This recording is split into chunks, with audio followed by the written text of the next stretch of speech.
Hi, this is Kathy Vick, Deeply Awake. I'm going to come to you again. I have some training for you today. But this morning, things are different. And I'm very, very happy about that. So I want to talk about expansion and contraction. That's very important. But today I just want to add one more to the group in the circle, and that today I honor the feelers, the sixth group perhaps, appropriately numbered, because these are the ones who are the portals and the assisters in getting us all closer to God. There, I want my eye to show. My dear friend, great soul, Nancy, she has this ability, as do many of my friends, but not all. This capacity to feel that is so vast that it's confounding to the one feeling it, and it's rather, I'm sure, confounding to their contemporaries as well. Those who can feel can sit on a bed and be overtaken and literally consumed with emotion. Joy, the rapturous love of God, despair, futility. These are great, great mood states, and they are very important to all of us. They're valid and very important to the human experience. And there are some who don't have access to it, to emotions at all, really. They're disconnected, appropriately so, for a lesson, but somebody's got to do the work. The thing with feelers is that they can feel, and they embody, and then they release. I understand so very well that emotion is a trigger, just as celestial events are triggers, and that they transport us to yet another opportunity to go deep into our heart and then to experience God. So, if you're a feeler, it could be that you have been devalued by the people around you and certainly made fun of. Why do you feel so deeply? Why is this a big deal? How many times have you heard that? So for the ones who can walk into a forest and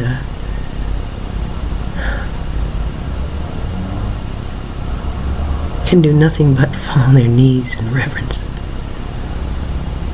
for every one of those, I'll tell you what,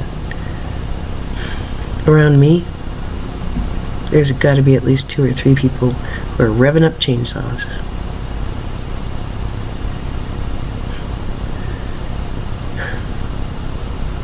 It's getting better, though. I can feel it today. There's been a lifting. And I think that's partly the feeler's responsibility. It's part of their gift to us.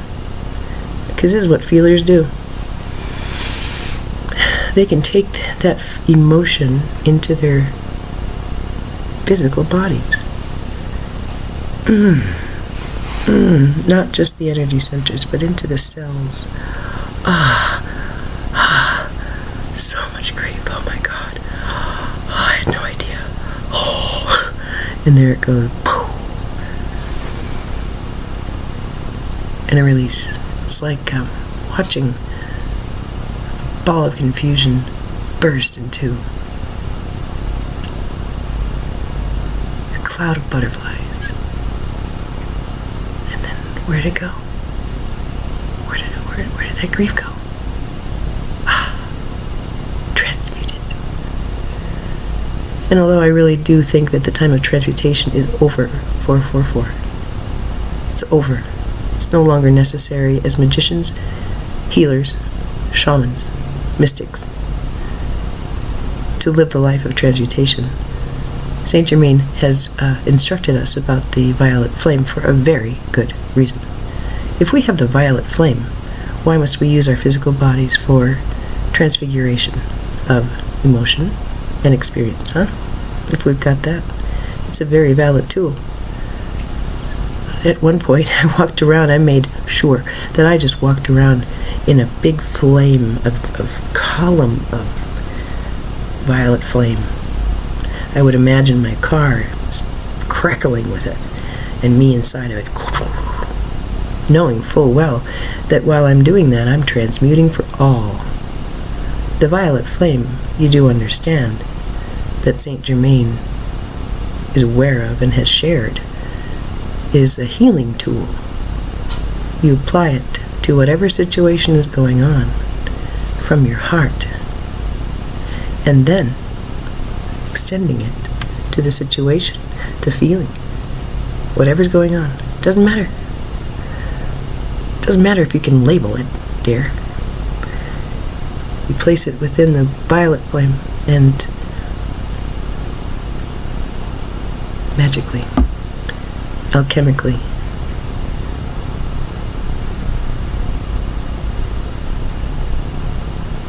it is made whole. As healers, prior to the change in energy, we understood that we could take this energy into our bodies through our minds and hearts, and through our purity. We could shift it, release it, and by so doing, provide relief for our brothers and sisters on this planet.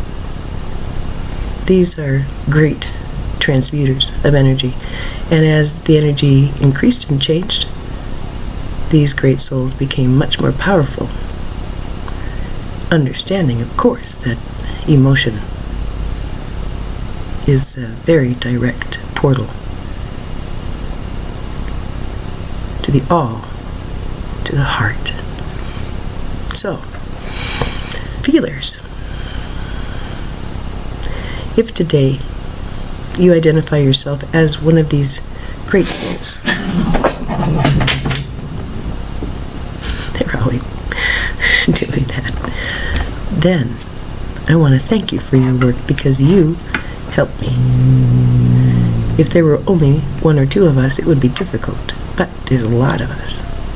The ones who can sit at the side of our bed and not in great quiet meditation, but in thunderous swells of emotion that just seem to be so physical that you think you're going to possibly expire from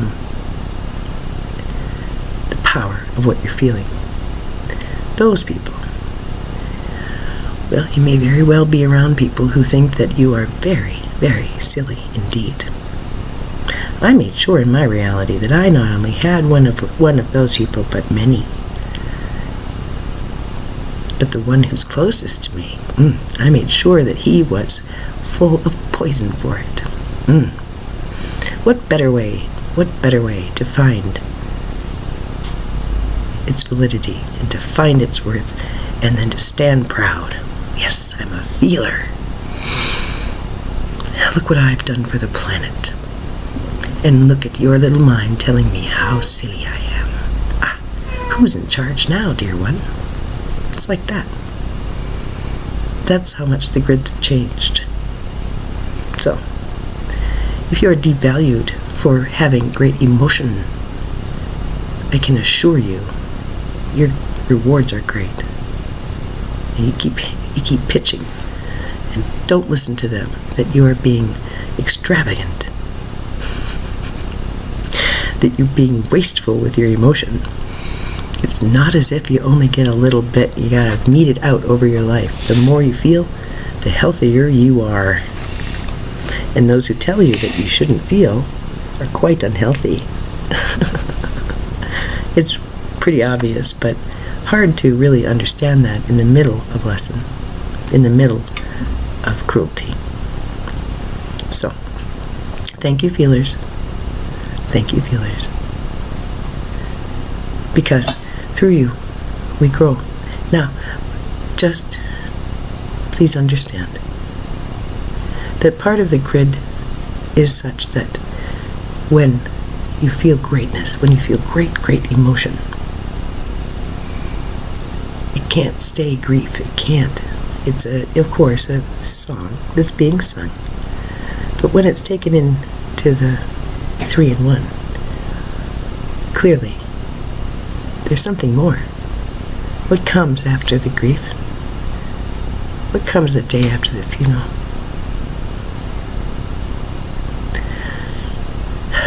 It's certainly different. Feels different. I can move differently. Think differently. Isn't that funny? Yes, I do miss that person. But, feels different around here. I've had a few deaths that have just knocked me over sideways, and I didn't think I'd ever recover. And a couple where I realized that I'd never really felt grief before, although I thought I had. And still others taught me, once someone leaves, your life is altered. It's forever changed. And then it's up to you to find that joy again. That's the point. Go find it again. If you found it once, you'll find it again. There's resolution with emotion. It doesn't go on and on and on. Not in a human being. It's a portal to the heart. It's a portal to God. So, if you're being devalued today because of your great soul, let me assure you that it's the devaluing that is the misunderstanding. It is the devaluing that is the engine, the catalyst for greatness. You let them yammer. You let them have their little thoughts about how extravagant you are, as if you can expend, as if you can do harm by feeling. Oh my. Thank you, feelers. You have, by virtue of taking these great emotions in, feeling them, and then finding the way home, finding the heart, finding the balm of God, and having it sing you to sleep after all of that pain. You wake up and it's funny how the music's just a little sweeter. It's funny how the sky's a little bluer. It's like that for the feelers. They understand about contraction and expansion better than any of the others. I honor the feelers today. I honor the ones who they don't suffer in their great feeling and emotion, but it is a skill. And it's not one that everyone possesses. And they deserve high honor, high honor, high honor. I am, and you are, in their debt today. So I leave you with what the teachers told me in the 90s, and what I can, with great authority, tell you is true. Because they have come back. They never left. And it's this.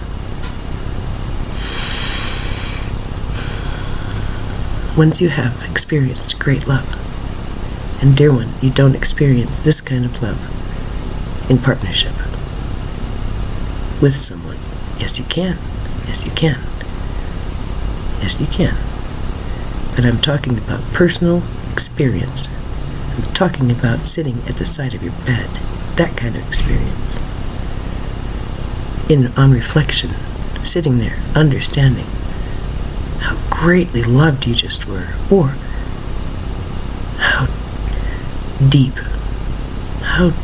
the well of loneliness is here on this planet. How crippling disappointment in humanity feels. With these individuals, when they come to resolution, when they understand that behind everything is God, and they have that moment of epiphany, whether it come on the heels of a great swell of emotion or later in life. This is what happens. The grid sweetens. The love is stitched into the earth, into the grid, by virtue of it having been felt, by virtue of having it been honored by the human. And this transducer emits great power and love, and everyone feels it then. This is what we have done, the first wave. Do you understand what we have done? The grid was full of the horror and the terror, the anger and the despair. This was how we got there. Oh, we had lots of things happen that would trigger us to feel horrible, and then, in the end, oh, we would feel good. Yes? That's how it worked. I can assure you. Now it's different. Now it's different. In any case, you can stitch that love, but you must stitch it. Make it real. Make it real. Then, everyone can have access to it. Everyone can understand that depression turns into self-esteem. That grief turns into thanksgiving. A betrayal.